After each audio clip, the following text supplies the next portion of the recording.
So today we are going to study principle of moments. Principle of moments. Before starting this topic, let us consider one example. Suppose two friends A and B are in a park and there is a seesaw. Suppose this is a seesaw and this is pivoted at this point. And A and B are standing at two ends of the seesaw. Seesaw is pivoted at its midpoint. A is standing at left end of the seesaw and B is standing on the right side of the seesaw. And the seesaw is in equilibrium. That is, seesaw is at rest. Seesaw is neither rotating nor translating. So seesaw is not rotating, it means net torque on the seesaw is 0. The seesaw is at rest, it means net torque on the seesaw is 0. अब एक चीज़ देखो, A के कारण anti clockwise torque लग रहा होगा और B के कारण क्लॉकवाइज टॉर्क लग रहा होगा, लेकिन सीसॉ रेस्ट में है। सीसॉ पे नेट टॉर्क क्या है? 0 है। तो हम बोल सकते हैं कि A के कारण जितना एंटी क्लॉकवाइज टॉर्क होगा, B के कारण उतना ही क्लॉकवाइज टॉर्क होगा। तो यहाँ पे सीसॉ इक्विलिब्रियम में है। सीसॉ इक्विलिब्रियम में है, इसका मतलब ये हुआ कि जितना क्लॉकवाइज टॉर्क होगा उतना ही एंटी क्लॉकवाइज टॉर्क होगा। और इसी चीज़ को हम लोग क्या बोलते हैं? Principle of moments. तो principle of moments states that कि in equilibrium the sum of clockwise torques is equal to the sum of anti clockwise torques. इसको हम ऐसा ही बोल सकते हैं कि the sum of the clockwise moments equal to the sum of anti clockwise moments. तो principle of moments states that if a body is in equilibrium, then the sum of anti-clockwise moments is equal to the sum of clockwise moments. फिर से कि if a body is in equilibrium, then the sum of clockwise moments equal to the sum of anti-clockwise moments. तो ज़्यादा तोप चीज़ नहीं है, simple चीज़ है, ठीक है।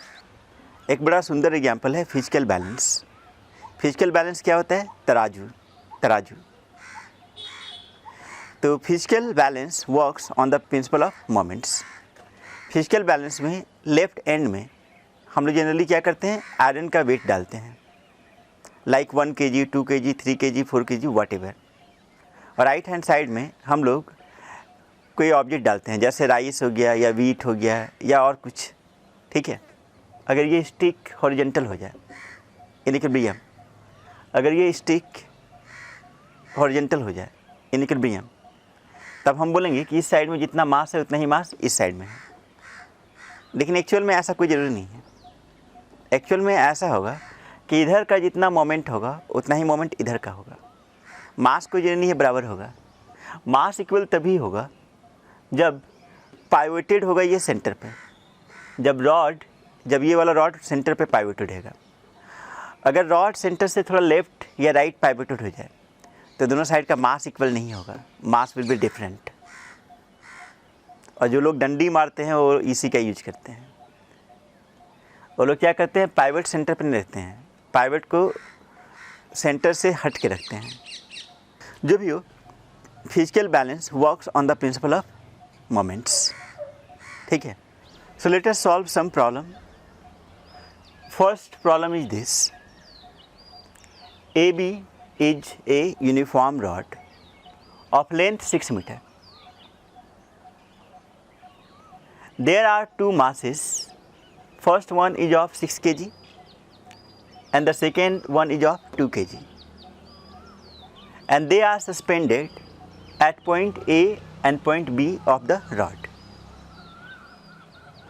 Rod is pivoted at C and the system is in equilibrium. Find the mass of the rod. फिर से क्वेश्चन में क्या दिया हुआ है? तो क्वेश्चन में दिया हुआ है AB एक रॉड है जिसका लेंथ 6 मीटर है and this rod is pivoted at C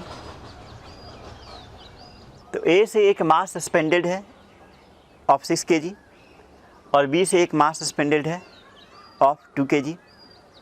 system is in equilibrium and you have to calculate the mass of the rod. ठीक है, तो मान लो कि रॉड का मास m है. रॉड का मास क्या है? m है. और रॉड पे जो भी फोर्स लग रहा है उसको ड्रॉ कर दो. तो रॉड पे जितना ही फोर्स लग रहा है या किसी भी ऑब्जेक्ट पे जितना ही फोर्स लग रहा है उसको ड्रॉ करने को हम बोलते हैं FBD. उस चीज़ को हम क्या बोलते हैं? FBD. FBD मतलब होता है free body diagram. Free body diagram मतलब होता है कि to show all forces on a body. तो किसी ऑब्जेक्ट पे जितना भी फोर्सेस लग रहा है उस चीज़ को दिखाने को हम लोग क्या बोलते हैं? Free body diagram. ठीक है, तो देखो रॉड में लेफ़्ट साइड में 6 kg का ऑब्जेक्ट सस्पेंडेड है, तब इसके कारण जो फोर्स होगा वो होगा 6 kg F. तो 6 kg के कारण जो फोर्स होगा वो क्या होगा? 6 kg F डाउनवर्ड डायरेक्शन में. राइट हैंड साइड में 2 kg का ऑब्जेक्ट सस्पेंडेड है, तो उसके कारण वेट क्या होगा? 2 kg F. ठीक है, मान लो कि रॉड का मास m है, तो रॉड का जो वेट होगा वो कहाँ से लगेगा? तो रॉड के सेंटर ऑफ ग्रेविटी से. रॉड का वेट कहाँ से लगेगा? तो रॉड के सेंटर ऑफ ग्रेविटी से. और रॉड का सेंटर ऑफ ग्रेविटी कहाँ पे होगा? तो उसके मिड पॉइंट पे. अब यहाँ देखो रॉड का टोटल लेंथ कितना है? 6 मीटर. ठीक है, तो 6 मीटर का हाफ कितना होगा? 3 मीटर. तो centre of gravity point A से 3 मीटर राइट होगा या पॉइंट B से 3 मीटर लेफ्ट होगा. तो मान लो कि रॉड का centre of gravity point D पे है, तो D पे ही इसका वेट लगेगा और इसका मास मान लो m kg, तो उसका वेट क्या होगा? m kg F. ठीक है, और डिस्टेंस AD कितना होगा? तो डिस्टेंस AD इज 3 मीटर. एक और फोर्स रहेगा, एक और फोर्स रहेगा, एक और फोर्स रहेगा यहाँ पे पाइवट से. हम लोग स्टैंडर्ड 9th में पढ़े थे कि अगर कोई ऑब्जेक्ट किसी सरफेस के कांटेक्ट में हो तब उस सरफेस के कारण एक नॉर्मल फोर्स लगता है. उस सरफेस के कारण एक फोर्स लगता है जिसका नाम होता है नॉर्मल रिएक्शन. नॉर्मल रिएक्शन या रिएक्शन फोर्स भी बोलते हैं कभी कभी. तो यहाँ पे पाइवोट के कारण एक रिएक्शन फोर्स रहेगा और रिएक्शन फोर्स किस साइड में रहेगा? अपवर्ड डायरेक्शन में. ये स्टैंडर्ड 9th में पढ़ाया गया है. ठीक है, तो पाइवोट के कारण भी एक फोर्स रहेगा और ये फोर्स किस साइड में रहेगा? अपवर्ड डायरेक्शन में. इस फोर्स का नाम दे दिया R. डिस्टेंस AD कितना है? 3 मीटर. ठीक है,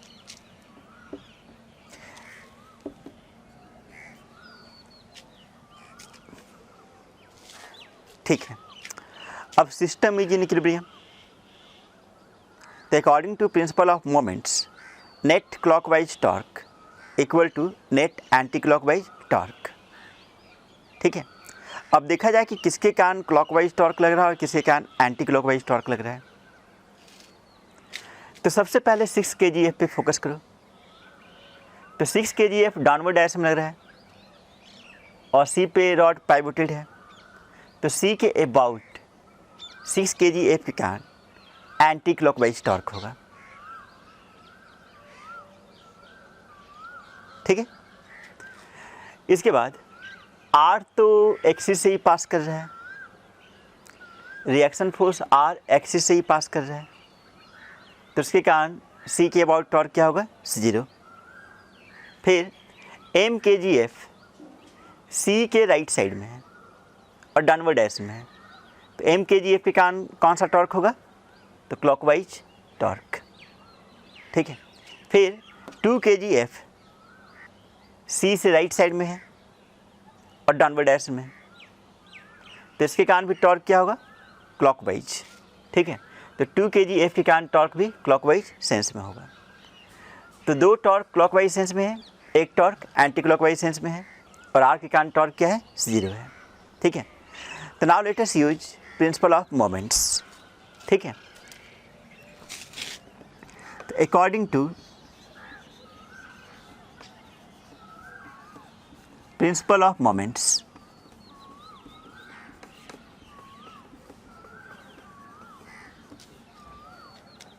नेट एंटी क्लॉकवाइज टॉर्क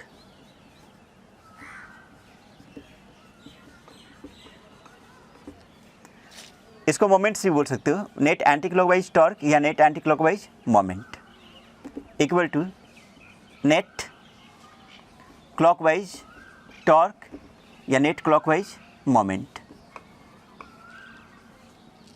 ठीक है, अब नेट एंटी क्लॉकवाइज टॉर्क, तो एंटी क्लॉकवाइज टॉर्क सिर्फ 6 kgf के कारण लग रहा है, और टॉर्क के लिए फॉर्मूला क्या होता है, फोर्स इंटू परपेंडिकुलर डिस्टेंस। तो 6 kgf इज द फोर्स, और इसका C से परपेंडिकुलर डिस्टेंस इज AC, और AC का वैल्यू कितना है, 2 मीटर। तो 6 kgf के कारण टॉर्क होगा 6 kgf इंटू 2 मीटर। तो 6 इंटू 2 लिख दे रहा हूँ, 6 मतलब 6 kgf और 2 मतलब 2 metre equal to net anti clockwise torque. तो anti clockwise equal to net clockwise torque. तो क्लॉकवाइज टॉर्क m kgf के कारण भी हो रहा है और 2 kgf के कारण भी हो रहा है। पहले m kgf के कारण, m kgf C से कितना डिस्टेंस पे है, तो इसका परपेंडिकुलर डिस्टेंस होगा CD। और एक चीज़ ध्यान दो, AD is 3 metre, AC is 2 metre. तो व्हाट इज CD?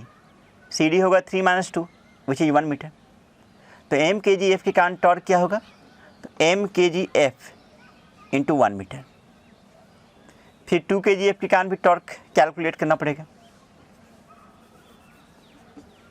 तो 2 kgf C से कितना परपेंडिकुलर डिस्टेंस पे है, 4 मीटर पे। तो 2 kgf के कारण टॉर्क क्या होगा, तो 2 kgf इंटू 4 मीटर। ठीक है, हो गया। अब इसको सिंप्लीफाई करो, तो 6 इंटू 2 12, m इंटू 1 m, 2 4 जा 8। इस 8 को इधर लेके चले जाओ, तो 12 - 8 इक्वल टू m। 12 - 8 कितना होगा, 4। तो m का वैल्यू कितना मिल गया, 4। तो m 4 हो गया, इसका मतलब ये हुआ कि मास of the rod is 4 kg। m 4 हुआ मतलब कि मास of the rod is 4 kg। ठीक है, तो answer is mass of the rod is 4 kg। ठीक है, तो समझ में आ जाना चाहिए, ज़्यादा कुछ तो था नहीं इसमें। Next problem, the diagram in figure shows a uniform meter rule weighing 100 gf pivoted at its center O. Two weights 150 gf and 250 gf hang from the points A and B respectively of the meter rule such that OA equal to 40 centimeter and OB equal to 20 centimeter. Calculate number 1, the total anti-clockwise moment about O. Number 2, the total clockwise moment about O. Number 3, the difference of anti-clockwise and clockwise moments. And number 4, the distance from O where a 100 gf weight should be placed to balance the meter rule. सबसे पहले first 3 part solve किया जाए। देखो, इस question में rod का wait नहीं दिया हुआ है, इस क्वेश्चन में रॉड का वेट नहीं दिया हुआ है।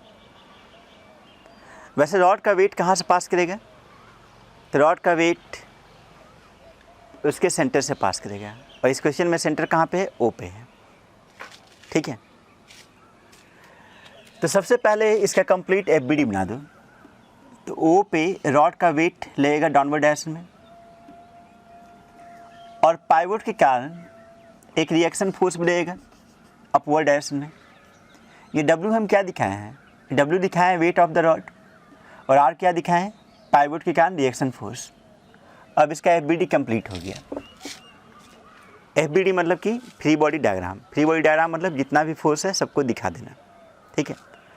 तो इस रॉड पे इतने सारे फोर्सेस लग रहे हैं। तो सबसे पहला पार्ट में मांगा है एंटी क्लॉकवाइज मोमेंट अबाउट ओ। दूसरा पार्ट में क्या मांगा है, क्लॉकवाइज मोमेंट अबाउट ओ।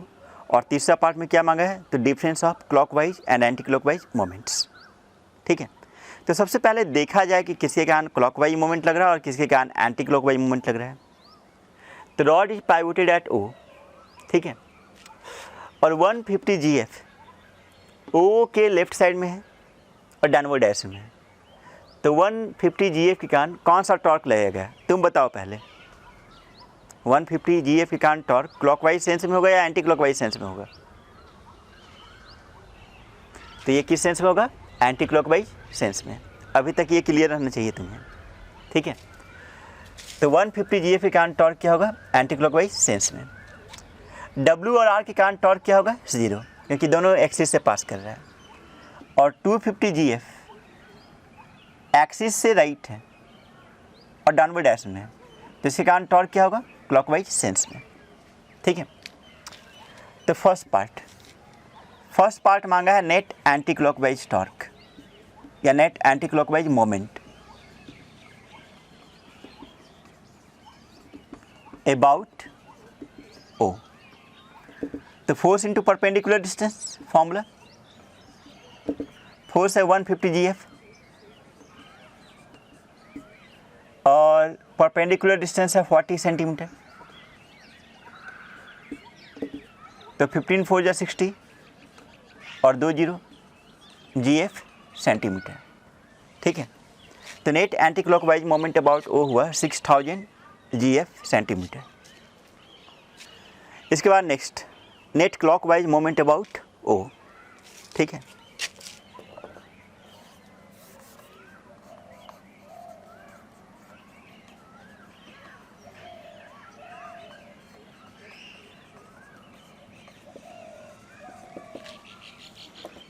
तो formula F into R perpendicular.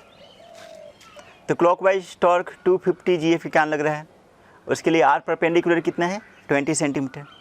तो इसके कारण टॉर्क क्या होगा, तो 250 GF इंटू 20 सेंटीमीटर। 25 2 जा 50 और 2 0, तो 5000 GF सेंटीमीटर, ठीक है। थर्ड पार्ट में क्या मांगा है, थर्ड पार्ट में मांगा है difference of anti clockwise and clockwise torque.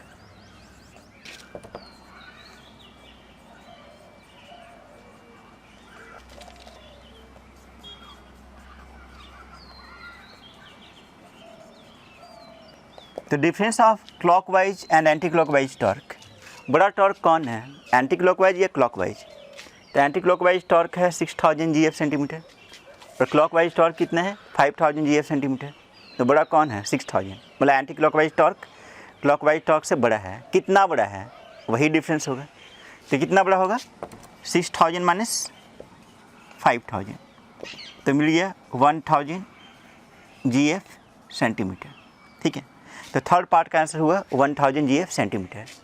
Obviously जो नेट टॉर्क है वो क्लॉकवाइज सेंस में या एंटी क्लॉकवाइज सेंस में है, एंटी क्लॉकवाइज सेंस में। नेट टॉर्क किस साइड में होगा, एंटी क्लॉकवाइज सेंस में। क्यों, क्योंकि anti clockwise torque clockwise torque से ज़्यादा है। तो अगर इस रॉड को ऐसे छोड़ दिया जाए तो ये किस सेंस में रोटेट कर जाएगा, एंटी क्लॉकवाइज सेंस में रोटेट कर जाएगा। अब फोर्थ पार्ट में बोल रहा है कि एक मास को सस्पेंड करना है, तो उसको कहाँ सस्पेंड किया जाए ताकि सिस्टम इक्विलिब्रियम में हो जाए। तो देखो फोर्थ पार्ट के पहले तक जो नेट टॉर्क है वो किस सेंस में है, एंटी क्लॉकवाइज टॉर्क में। किस सेंस में है, एंटी क्लॉकवाइज सेंस में। तो अगर इसको बैलेंस करना है तो एक टॉर्क और लगना चाहिए, किस सेंस में, क्लॉकवाइज सेंस में। तो जो 100 GF होना चाहिए वो सेंटर के लेफ्ट साइड होना चाहिए, राइट साइड होना चाहिए। तो सेंटर के राइट साइड में होना चाहिए। क्यों, क्योंकि सेंटर के राइट साइड में होगा तो उसके कारण एक क्लॉकवाइज टॉर्क होगा और वो क्लॉकवाइज टॉर्क इस डिफरेंस को बैलेंस कर पाएगा, मतलब 1000 GF सेंटीमीटर को बैलेंस कर पाएगा, ठीक है। फिर से समझो, देखो जब 100 GF फोर्स नहीं लगाए हैं, मतलब up to part 3 net torque किस सेंस में है, एंटी क्लॉकवाइज सेंस में या क्लॉकवाइज सेंस में? तो एंटी क्लॉकवाइज सेंस में। क्यों, क्योंकि anti clockwise torque is greater than clockwise torque. तो ये जो रॉड है वो किस सेंस में रोटेट करेगा? एंटी क्लॉकवाइज सेंस में रोटेट करेगा। तो एंटी क्लॉकवाइज सेंस को बैलेंस करने के लिए कोई क्लॉकवाइज टॉर्क होना चाहिए। तो 100 GF को किधर लगाना चाहिए? सेंटर के राइट साइड या लेफ्ट साइड? तो सेंटर के राइट साइड में, क्योंकि सेंटर के राइट साइड में अगर 100 GF लगाएंगे तब उसके कारण जो टॉर्क होगा वो किस सेंस में होगा? क्लॉकवाइज सेंस में होगा। ठीक है, और वो 1000 GF सेंटीमीटर को बैलेंस कर पाएगा। तो फोर्थ पार्ट सॉल्व किया जाए। फोर्थ पार्ट में मान लो कि 100 GF यहाँ पर लगा दिए at a distance 6 centimetre. 100 GF कितना डिस्टेंस लगाया गया? तो 1 सेंटीमीटर पे। ठीक है, 100 GF के कारण भी टॉर्क क्या होगा? क्लॉकवाइज। ठीक है, तो ये जो 100 GF के कारण टॉर्क होगा वो 1000 GF सेंटीमीटर को बैलेंस कर रहा होगा। 100 GF के कारण जो टॉर्क होगा वो 1000 GF सेंटीमीटर को क्या कर रहा होगा? बैलेंस कर रहा होगा। तो 100 GF के कारण टॉर्क क्या होगा? 100 GF इंटू एक्स। ठीक है, और ये बैलेंस किसको कर रहा है? तो 1000 GF सेंटीमीटर को। GF कैंसिल आउट, और 100 में 2 0 दोनों साइड कैंसिल आउट।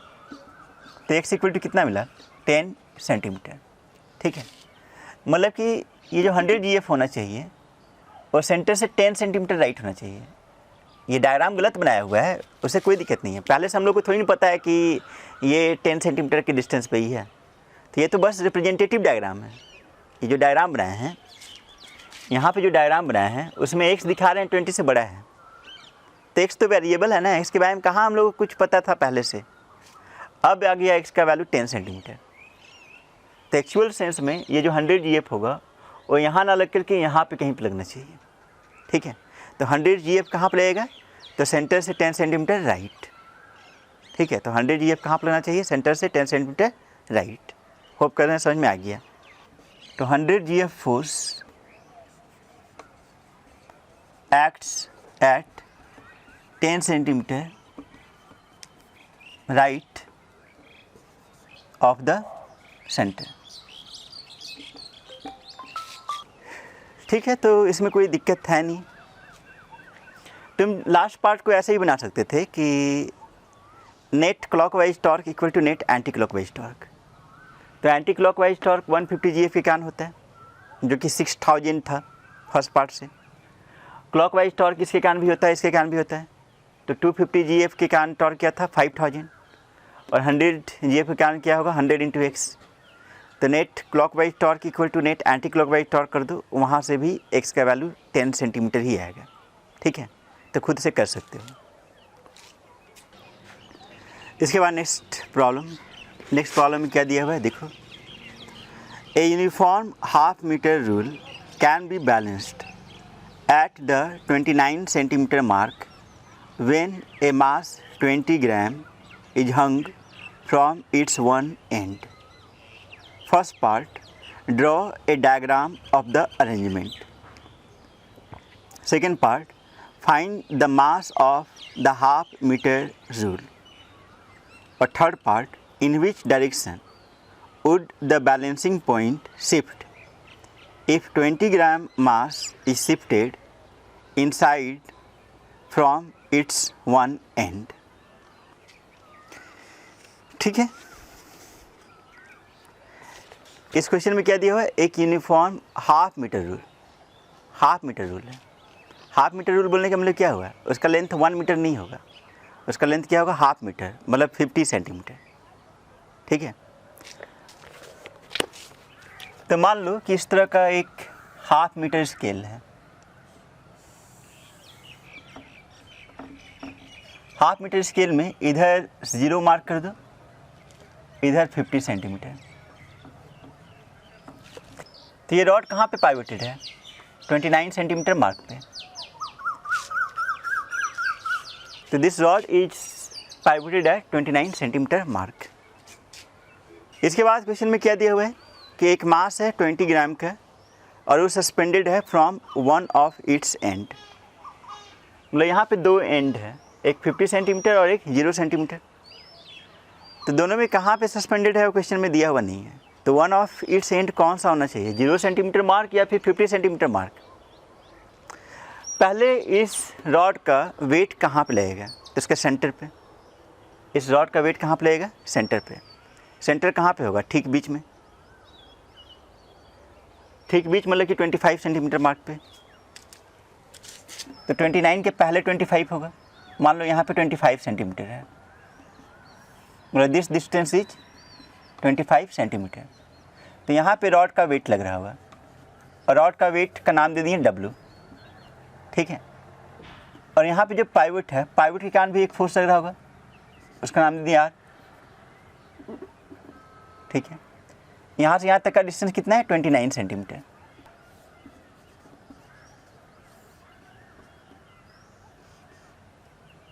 तो this distance is 29 centimetre and this distance is 25 centimetre.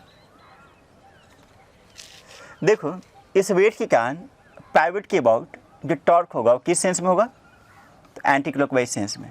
Are के कारण कोई टॉर्क नहीं होगा। तो ये जो एंटी क्लॉकवाइज टॉर्क है रॉड को रोटेट कर देगा एंटी क्लॉकवाइज सेंस में। तो इसको बैलेंस करने के लिए वेट को किधर रखना चाहिए, पाइवट के लेफ्ट साइड या पाइवट के राइट साइड, तो पाइवट के राइट साइड में, ताकि उसके कारण टॉर्क क्लॉकवाइज सेंस में हो। तो क्वेश्चन में दिया हुआ है कि 20 ग्राम का वेट सस्पेंड किया गया फ्रॉम वन एंड। तो वन एंड कौन सा होना चाहिए, 0 सेंटीमीटर या 50 सेंटीमीटर। तो आंसर क्या होगा, 50 सेंटीमीटर। तो 50 सेंटीमीटर मार्क पे 20 ग्राम सस्पेंडेड है, उसके कारण फोर्स क्या होगा, 20 Gf, ठीक है। फिर से समझो, देखो रॉड पाइवोटेड कहाँ पे है, 29 सेंटीमीटर पे।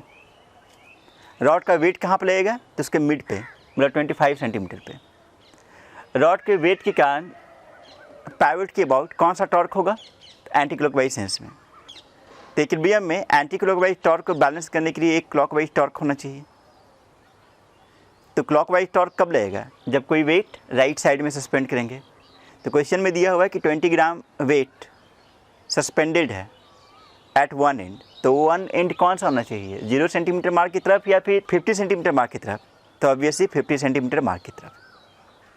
तो this is our first part. Second part, second part में रॉड का मास मांगा है। मान लो कि रॉड का मास है m ग्राम। तो रॉड के कारण जो वेट होगा वो होगा m ग्राम F, ठीक है। अगर रॉड का मास m ग्राम मान लें तो उसका जो वेट होगा वो क्या होगा, mgf। अब mgf के कारण एंटी क्लॉकवाइज टॉर्क 20 gf के कारण क्लॉकवाइज टॉर्क को बैलेंस करेगा, ठीक है।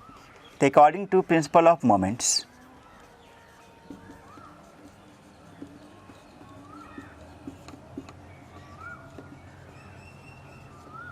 Anti clockwise moment equal to clockwise moment. तो एंटी क्लॉकवाइज मोमेंट कितना होगा, तो mgf इंटू दिस डिस्टेंस। तो ये डिस्टेंस कितना होगा, 29 माइनस 25 मतलब 4 सेंटीमीटर। तो mgf के कारण जो टॉर्क होगा m इंटू 4 होगा, ठीक है। और जो क्लॉकवाइज टॉर्क होगा वो 20 gf के कारण होगा। 20 gf यहाँ से कितने डिस्टेंस पे है, तो this distance is 50 centimetre and this distance is 29 centimetre. तो what is this distance, 50 minus 29, और 50 माइनस 29 क्या होगा, 21। तो 20 gf के कारण जो टॉर्क होगा वो होगा 20 gf इंटू 21 सेंटीमीटर। तो m चाहिए, तो m का वैल्यू क्या होगा, तो 20 इंटू 21 अपॉन 4, 4 5 या 20, और 21 इंटू 5 कितना होगा, तो 105। तो मतलब कि मास ऑफ द रॉड क्या हो गया, 105 ग्राम। तो मास ऑफ द रॉड इज 105 ग्राम। इसके बाद थर्ड पार्ट में क्या बोल रहा है, तो थर्ड पार्ट में ये बोल रहा है कि अगर 20 ग्राम को इधर शिफ्ट करना शुरू कर दें तो ये जो बैलेंसिंग पॉइंट है वो किधर जाएगा। तो ऑब्वियसली जब 20 ग्राम इधर जाएगा तब इसके कारण जो क्लॉकवाइज टॉर्क होगा वो कम होगा, लेकिन इसको तो बैलेंस करना है। तो उसके लिए क्या होना पड़ेगा कि ये जो पाइवट है उसको इधर जाना पड़ेगा, किधर, 25 सेंटीमीटर मार्क की तरफ, ठीक है। देखो अगर 20 ग्राम F को इधर लेके जाना शुरू करें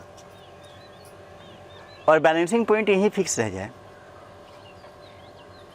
तब तो 20 ग्राम F के कारण टॉर्क कम हो जाएगा क्योंकि परपेंडिकुलर डिस्टेंस कम हो जाएगा, लेकिन MGF के कारण तो टॉर्क वही रहेगा, तो एंटी क्लॉकवाइज टॉर्क को क्लॉकवाइज टॉर्क बैलेंस नहीं कर पाएगा। मतलब पाइवट को यहाँ पे फिक्स नहीं कर सकते हैं। अब देखो पाइवट को अगर राइट साइड में लेके चले आओ और 20 ग्राम को थोड़ा इधर लेके चले जाओ, परपेंडिकुलर डिस्टेंस कम हो गया तो इसके कारण टॉर्क कम हो गया, लेकिन इसके कारण टॉर्क क्या होगा, ज़्यादा हो जाएगा, फिर बैलेंस नहीं कर पाएगा। तो बैलेंस करने के लिए पाइवट को इधर जाना पड़ेगा, किधर जाना पड़ेगा, तो टुवर्ड्स 25 सेंटीमीटर मार्क, ठीक है।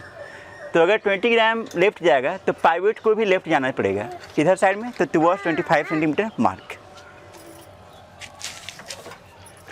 तो थर्ड पार्ट का आंसर हुआ कि pivot should move towards 25 centimetre mark.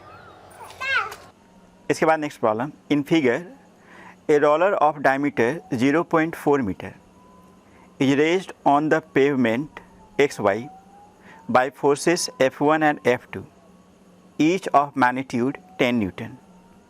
Compare the torques produced by the two forces. ठीक है, इस क्वेश्चन में क्या दिया हुआ है, तो एक रोलर है, रोलर मतलब बोल सकते हैं एक सिलेंडर है, एक सिलेंडर है, ठीक है।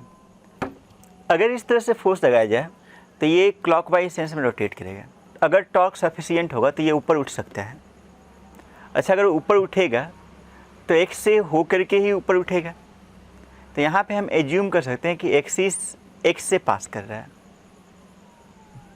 मतलब कि जो रोटेशन होगा वो किसके अबाउट होगा, एक्स के अबाउट होगा। मतलब एक्सिस पास कर रहा होगा एक्स से, और हम बोल सकते हैं कि जो रोटेशन होगा वो होगा about an axis passing through x. तो हम लोग को टॉर्क कैलकुलेट करना चाहिए अबाउट एक्स, तो F1 के कारण भी टॉर्क कैलकुलेट करना चाहिए इसके अबाउट, और F2 के कारण भी टॉर्क कैलकुलेट करना चाहिए एक्स के अबाउट। तो axis of rotation passes through X. अब torque due to F1, torque due to F1 का नाम दे दिए τ1, तो फॉर्मूला होता है force into perpendicular distance. Force F1 perpendicular distance के लिए R परपेंडिकुलर लिख दिए। F1 कितना है, F1 है 10 न्यूटन, और R परपेंडिकुलर F1 के लिए x से परपेंडिकुलर डिस्टेंस कितना होगा, तो डायमीटर के बराबर, और डायमीटर कितना है 0.4 मीटर, तो R परपेंडिकुलर हो गया 0.4 मीटर। 10 इंटू 0.4 कितना मिला 4, और यूनिट न्यूटन मीटर। और ये टॉर्क किस सेंस में होगा, तो ऑब्वियसली क्लॉकवाइज सेंस में, ठीक है। इसके बाद टॉर्क ड्यू टू F2, हाँ एक्सिस कौन सा है, अबाउट एक्स, यहाँ पे भी अबाउट एक्स लिख दो। इसका नाम दे दिए τ2, तो τ2 क्या होगा, F2 into R perpendicular. F2 कितना है, तो वो भी 10 न्यूटन है, और F2 का जो लाइन ऑफ एक्शन है, F2 का जो लाइन ऑफ एक्शन है x से कितना परपेंडिकुलर डिस्टेंस पे है, और ये डिस्टेंस क्या होगा, रेडियस। रेडियस कितना होना चाहिए, डायमीटर का हाफ, तो डायमीटर का हाफ मतलब कि 0.2, तो 10 इंटू 0.2 कितना मिला 2 न्यूटन मीटर। और इसके कारण भी टॉर्क किस सेंस में होगा, तो क्लॉकवाइज सेंस में। तो दोनों टॉर्क क्लॉकवाइज सेंस में है, लेकिन मैग्नीट्यूड किसका ज़्यादा है, तो τ1 का। तो हम लेंगे torque due to F1 is greater, τ1 का। τ1 किसके कारण लग रहा है, F1 के कारण, तो टॉर्क किसका ज़्यादा हुआ है, तो F1 वाला टॉर्क ज़्यादा हुआ है, ठीक है। इसके बाद next problem, figure below shows a uniform meter rule AB pivoted at its end A at the 0 mark and supported at the other end by a spring balance when a weight of 40 kgf is suspended at its 40 centimeter mark. This rule stays horizontal. To find the reading of the spring balance when the rule is of number 1 negligible mass, number 2 mass 20 kg. तो situation कुछ इस तरह से है कि एक metre scale है, जिसका लेंथ 1 मीटर है या फिर 100 सेंटीमीटर। स्केल 0 सेंटीमीटर पे पाइवोटेड है। 40 सेंटीमीटर पे 40 kg F का एक वेट है, ठीक है। और एंड बी पे मतलब 100 सेंटीमीटर मार्क पे this is suspended to a spring balance, ठीक है। तो स्प्रिंग बैलेंस के कारण फोर्स यहाँ पे ऊपर की तरफ लगेगा। स्प्रिंग बैलेंस इसको ऊपर की तरफ खींचेगा, तो स्प्रिंग बैलेंस के कारण फोर्स यहाँ पे किधर लगेगा? ऊपर की तरफ, ठीक है। तो स्प्रिंग बैलेंस के कारण फोर्स मान लो F, और किस साइड में? ऊपर की तरफ, ठीक है। फर्स्ट पार्ट में रूल का मास नेग्लिजिबल है। मास नेग्लिजिबल मतलब कि वेटलेस हो गया, मतलब कि इसका वेट दिखाने की ज़रूरत नहीं है, ठीक है। तो फर्स्ट पार्ट में हम लोग इसका वेट नहीं दिखाएंगे, क्योंकि फर्स्ट पार्ट में रूल कैसा है? वेटलेस है। तो रूल अगर इक्विलिब्रियम में है तो we can use principle of moments. इस 40 kg F के कारण कौन सा टॉर्क होगा? क्लॉकवाइज या एंटी क्लॉकवाइज? तो क्लॉकवाइज टॉर्क होगा, ठीक है। तो 40 kg F के कारण टॉर्क अगर क्लॉकवाइज है तो इस F के कारण, स्प्रिंग बैलेंस के कारण जो फोर्स है उसके कारण पक्का एंटी क्लॉकवाइज होना चाहिए, ठीक है। और यहाँ देखो स्प्रिंग बैलेंस के कारण फोर्स ऊपर लग रहा है, तो इसके कारण टॉर्क एंटी क्लॉकवाइज ही होगा, ठीक है। अगर मान लो कोई स्टूडेंट यहाँ पे फोर्स डाउनवर्ड डायरेक्शन में दिखा दे, तब इसके कारण भी टॉर्क क्या हो जाएगा? क्लॉकवाइज। तो दो क्लॉकवाइज टॉर्क बैलेंस नहीं कर पाएगा। क्लॉकवाइज टॉर्क को एंटी क्लॉकवाइज टॉर्क बैलेंस करना चाहिए। क्लॉकवाइज टॉर्क को कौन बैलेंस करेगा? Anti clockwise torque. तो इस रीजन से भी यहाँ पे जो फोर्स लगना चाहिए वो अपवर्ड डायरेक्शन में लगना चाहिए। तो this anti clockwise torque will balance this clockwise torque, ठीक है। तो इस क्वेश्चन में क्या यूज करेंगे हम लोग? Principle of moments.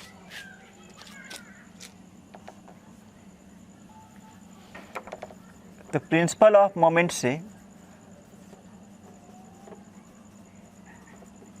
हम बोल सकते हैं कि clockwise torque equal to anti clockwise torque.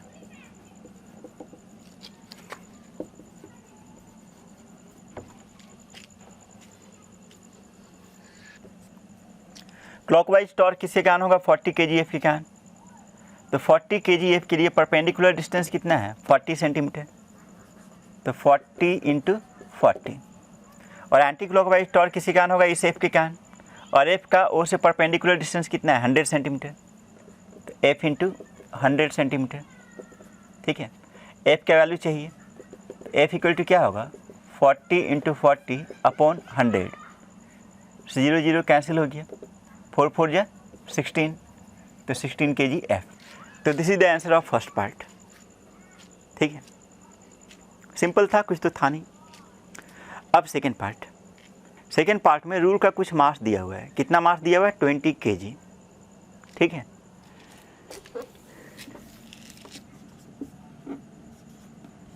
तो सेकेंड पार्ट में मास है 20 kg रूल का। तो सेकेंड पार्ट में वेट ऑफ रूल कितना होगा?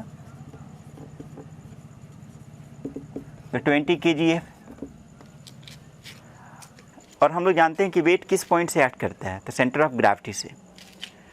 तो इस रूल का सेंटर ऑफ ग्रेविटी कहाँ अप्लाई करेगा? तो ठीक मिड पे, मतलब 50 सेंटीमीटर मार्क पे, ठीक है।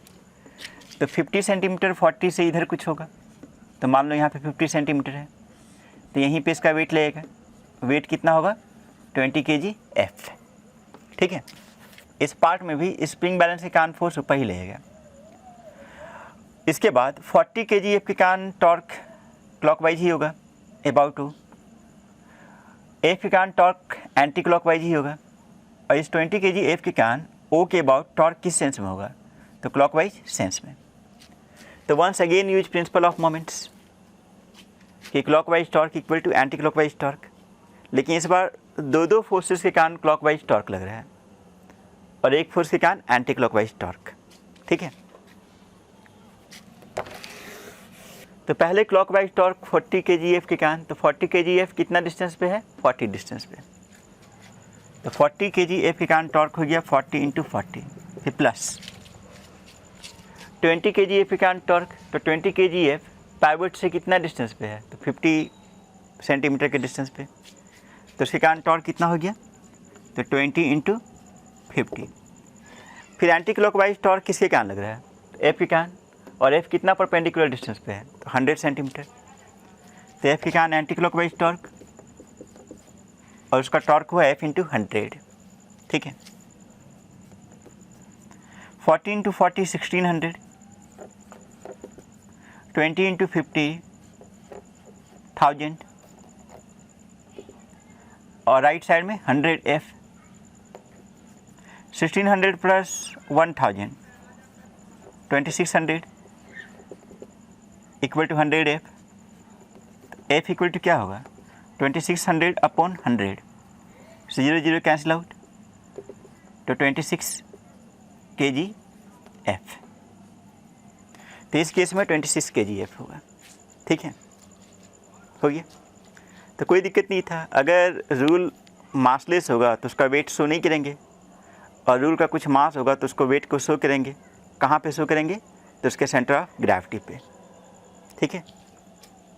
इसके बाद नेक्स्ट प्रॉब्लम में दिया हुआ है, figure shows a uniform metre rule placed on a fulcrum at its mid point O and having a weight 40 gf at the 10 centimeter mark and a weight of 20 gf at the 90 centimeter mark.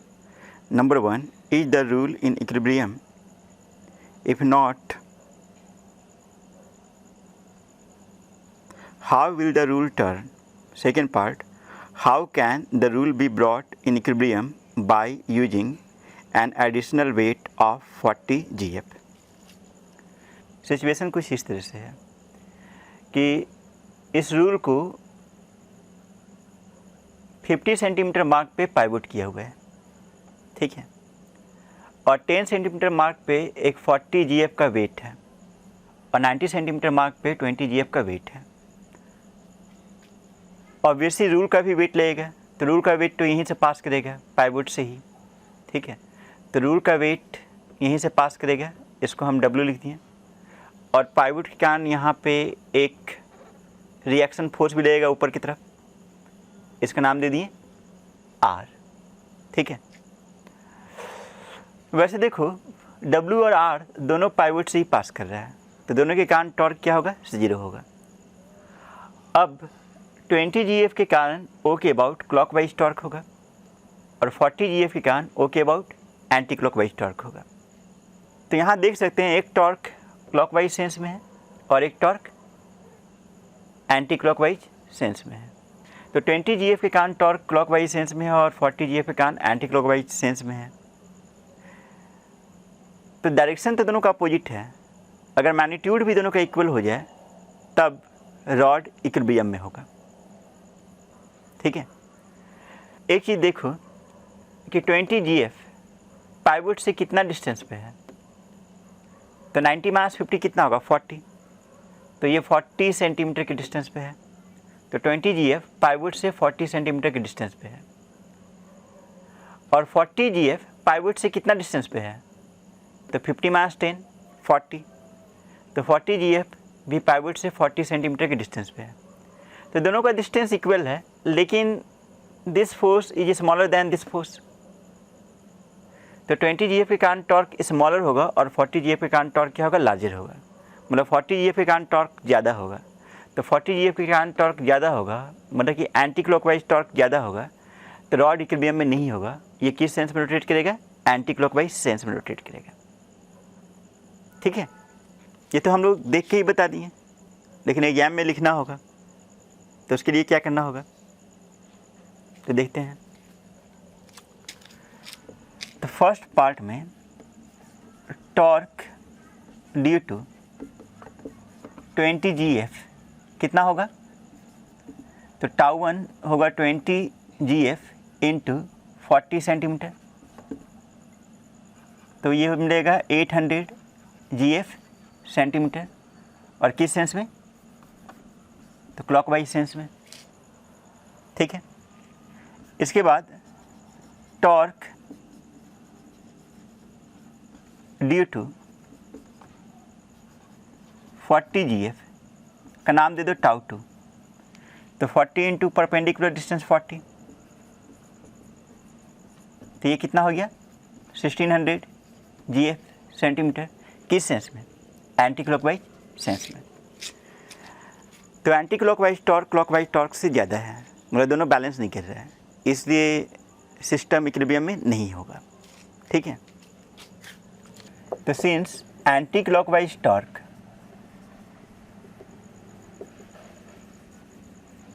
Greater than clockwise torque, therefore meter rule is not in equilibrium।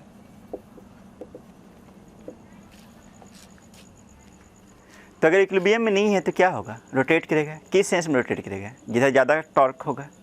तो कौन सा torque ज़्यादा है? Anti clockwise torque, ठीक है। तो इससे हम बोल सकते हैं कि रूल विल रोटेट इन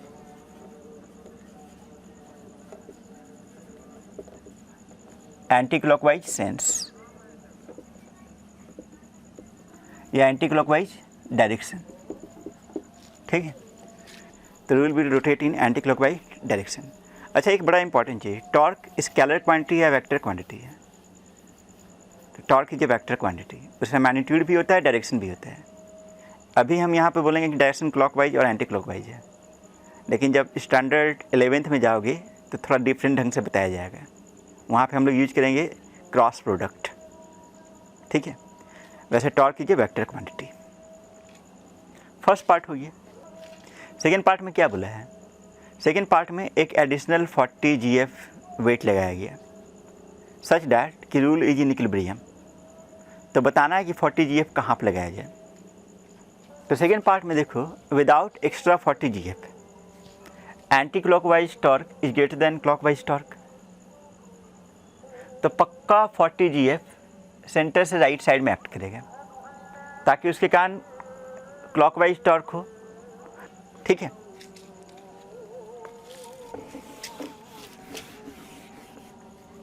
तो सेकेंड पार्ट में मान लो कि एक्स्ट्रा 40 GF यहाँ पे एक्ट किया at a distance 1 centimetre from pivot, ठीक है। राइट साइड में क्यों? क्योंकि इसके कारण क्लॉकवाइज टॉर्क होगा और ये दोनों क्लॉकवाइज टॉर्क मिल करके इस एंटी क्लॉकवाइज टॉर्क को बैलेंस करेगा, ठीक है। तो प्रिंसिपल ऑफ मोमेंट यूज कर लो। तो प्रिंसिपल ऑफ मोमेंट से हम बोल सकते हैं कि clockwise torque equal to anti clockwise torque.